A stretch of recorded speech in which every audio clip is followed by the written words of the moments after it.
Hey everybody, this is Blue. Hope you're all doing good. About a month and a half ago, a Squirrel Plays made a video talking about animal companions in your role-playing party and the pros and cons with it. And I thought that was a very good video. If you are thinking about adding animals to your RPG groups, I would highly suggest that you watch that video. I wanted to make a video similar to that because there were some points of view that I have. They're a little bit different than from a lot of Squirrel Plays. So the first one is, if you are playing a crispy game, a rules-like game, do not put any animals in it whatsoever.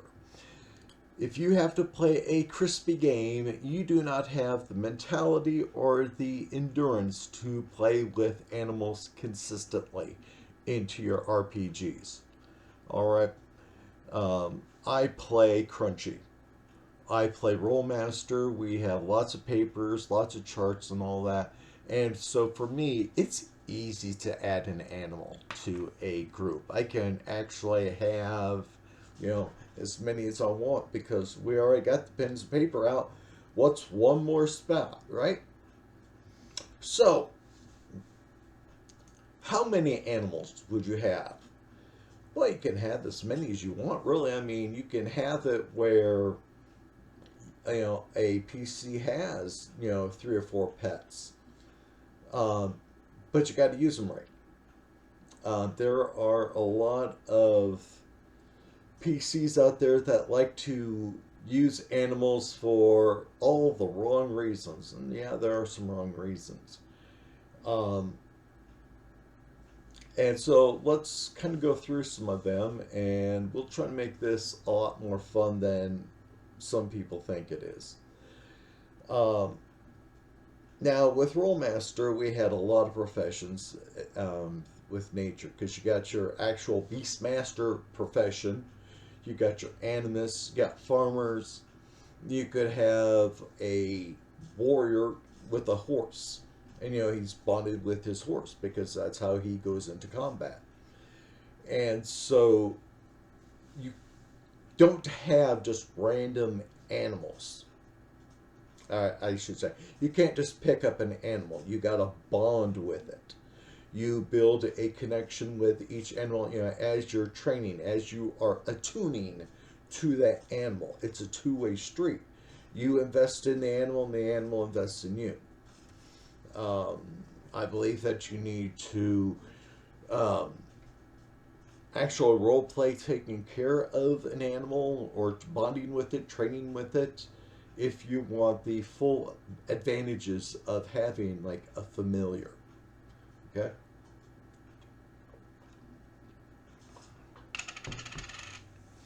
But I almost forgot.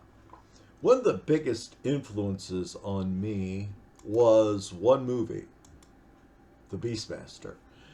This was a 1980s sword and sorcery type video movie played by Mark Singer as Dar. I loved it because it had a very basic theme involving the animals. This wasn't a high magic video. This was a low magic video. So Dar was able to look through the eyes of his bonded creatures. Okay. And he had 4. He had an eagle, a tiger or a black panther, and 2 ferrets. And in the introduction, he was saying that the eagle was his eyes. So there's his recon. Awesome. His tiger was his strength. Cool. Very cool. And then he had 2 ferrets. And he said they were his thieves, which was kind of the most light-hearted moments of the videos was when the ferrets were involved, because they were small, cute little animals. He did not become them, and I think he had very little control, maybe a little influence on them, but that was it. And so I thought that was an awesome movie, and like I said, it's heavily influenced me. I asked how many animals a PC should have. And I think that it depends on their stats. Um, if if the PC's an idiot, one. But the higher their empathy and the higher their intelligence, I would say you can give them more. You also don't want to have too many animals that bog down the combat. Yes, I love crunchy, and I can easily add a creature or two here or there, and it's not going to bother my game any bit. But we do have people that want to have all the pets, all the power, and all that, and it is very disruptive. Um, One of my biggest issues is I'm going off my notes here. Um, there are people that want rare creatures or creatures that are not found in their environment. And so could have a PC who is, let's say, a ranger in a forest here in central US. Okay, what animals are available is what he should have to pick from.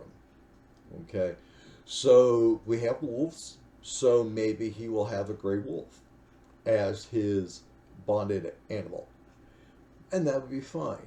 He could have an eagle. We got plenty of eagles here, and so there are abundant animals that they could pick from to be bonded with that could go with and work with the story. The problem is that some people want to have dragons and other rare magical things, and you know, the problem with that is now all PCs in my games have to start off at level 1. And yet they want a level 1 character to have a level 15 fire drake as its familiar. Nope, not going to happen. I had a theory, and I still do it every once in a while. You are only allowed to have a creature as your bonded creature that is at the most half of your level. Okay, so being a level 1, you don't get any familiars. You are out of luck. You are a wimp. You are a newbie, right? So let's say that a wolf is a young wolf would be a level 2. Well, when you reach level 4, you can get that level 2 pup wolf and you can start training it and it will become your familiar. You cannot just go, I want that level 15 fire drake, because what would a normal level 15 fire drake do to you? It eats you alive. Oh, and for those of you who play D&D, Rollmaster uses a different level system, and so whatever number I state divided by 5.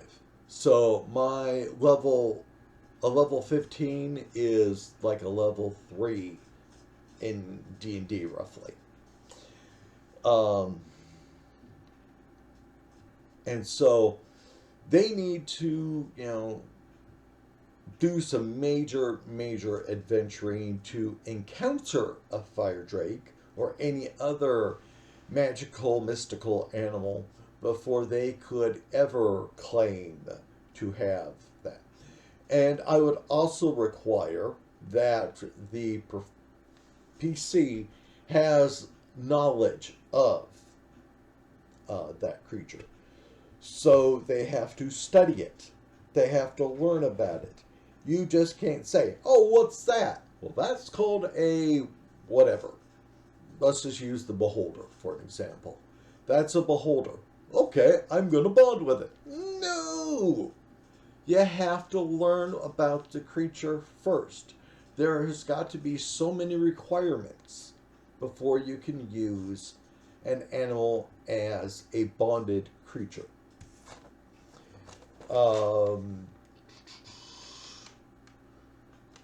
Bonding with animals. Now, you build a connection with them, an emotional, somewhat magical connection with these animals. And so when they die, you have to face repercussions. You cannot just openly go, oh, well, that was fun, and move on. No. Um, Depending on the bond that you build, it should affect you, and also with what your profession is and what the purpose of the animal was. Now, if you've only had this, we mentioned a wolf earlier. So if you've had this wolf for a year and it's been a good, you know, ally and all that, if it was to die in combat or bad hunting experience, you should be mourning it for at least a week. And so, game wise, I would say that you go at a -10 for your actions involving, let's say, animals, or if it was for hunting, you know, if you're going out hunting, you are at a -10, which would be like a -2 modifier for you D&D players. And so you let that week go by, and then you're back to normal. Some games are going to say that you can only have one bonded animal. If you are a magic user, like for witches, they would say that you can only have one familiar. You got your one cat, and that's that. Okay. Now, I like the idea of the familiar. There are many different games with different ideas. They have a familiar in one game where it is a part of you. You can transfer damage to your familiar or take damage from your familiar, you know, to kind of protect each other. The familiar will act as a spy, a guard. It can do many different things. Some people say that you can, you know, you put yourself in a meditative state and you can then become essentially spiritually your familiar, and you can go walk and go anywhere you want to. If that particular familiar could go to it naturally, you can go to it through them.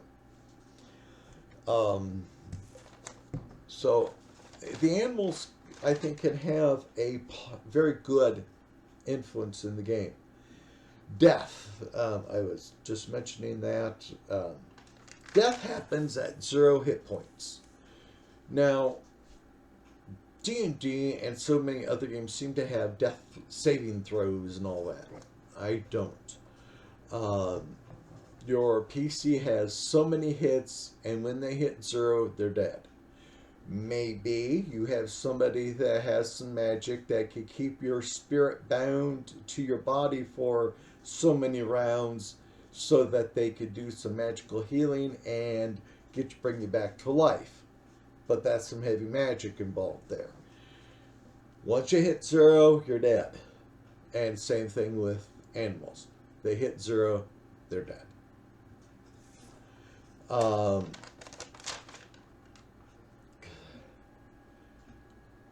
Animals have a lot of different uses. Like I was saying about Beastmaster here. He had 3 different types of animals because they each had their own role. Don't throw animals that aren't meant to fight into a fighting situation. Because, you know, some people, they will want their animals to do everything. Some animals aren't meant to fight. You could have a bard with a parakeet, you know, because they talk. And they would say that, well, the parakeet's going to attack the orcs too. No, don't do something that stupid. I have had characters where, you know, their animals would, some of them would hide because, like, if I had 2 ferrets, they're pretty small creatures. They're not going to do much. And so the ferrets would, like, maybe climb a tree. And they would watch and wait until the combat is over and then return to their master and help out if they can. Some birds will just fly away and come back later. But if you got like a bear, yeah, that could fight. A wolf, yes, that can fight. But not all animals should be fighting to the death in combat because they're not designed for it. Use common sense. Animals have limitations. One of the things I found in many adventures is we have PCs that say they're going to take control of their animal and have their animals do certain things. And we have to remind them, and sometimes we want to remind them physically, that their animal, while you're in control of it, still only has animal parts. Because I've had people take their dog companion in and say, well, my dog is going to do, my wolf, whatever, is going to do this. And we have to remind them how. Well, I know how to do this, and we're going to. One, you cannot take over an animal and have that animal cast magic, because a lot of magic, of course, has verbal components, and if you're using like a wolf cannot say those incantations, right? All right. We also have to remember that they have paws. They don't have hands. They don't have the opposable thumbs, so they cannot move things. Well, move things in a precise manner. If you got a wolf, they can bite something and maybe move it around crudely. All right. But there is only so much that an animal can do. And so, yes, if you want to take your parakeet and go fly it into this cave to see what's going on, okay, we can accept that. But if it's not meant to do anything to that level, you got to say no. You have to remind the PCs that there's limitations. One of the other ones, an animal could be really small, and yes, like in the movie, you could have ferrets go and steal some keys so that you can get out of the prison and all that. Okay, fine. If you got like a ferret, yeah, they could handle that.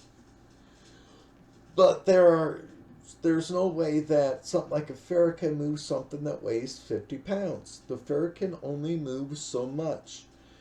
If you are a GM, DM, you must make sure that they know that no, the animal cannot do that. Yes, you can go inside and look around and all that, but the keys that are on that heavy chain that's on the wall, there's no way that ferret's going to get them down. You have to think of another way.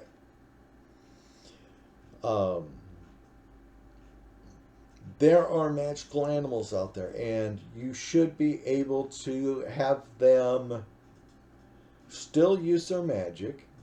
You can create animal totems and all that, and really add to the magic of your group. Those possibilities are open. Now, can animals really add to it? Oh, think of the series Primal, because you had Fang and Spear, okay? And it was just the two of them, and you treated, Fang, as a beloved creature. I mean, those two were bonded, and they worked well together. They competed against each other, but they also worked well together. They took care of each other. And ideally, that's the way it should be, connection-wise. There was no magical involved between the two of them. It was a bond. And so you can add a lot with animals. In general, I would say that, you should not have as more pets than you do PCs. So, like my guys, when they do it, I'm sorry. There's 3 of them. They do 2 PCs each. And so that's 6 PCs total. So no more than 6 animals involved. Um, darn. There, you can use animals in any way that you want to. You can make them your steeds. You can make them your spies and all that.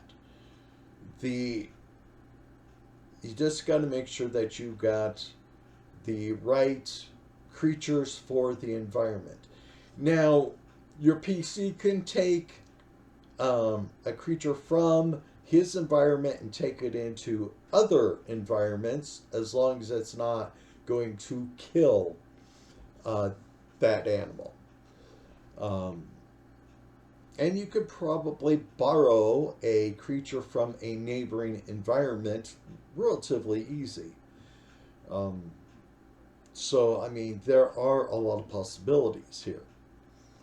But basically, just as long as you use some common sense and you do not let the PCs have stupid exotic creatures, because if you see a group of, let's say 5 level 2 PCs coming down the street and they have a dragon, I'd run away because they would not have the ability to control the instincts of that dragon, and people are going to die very quickly.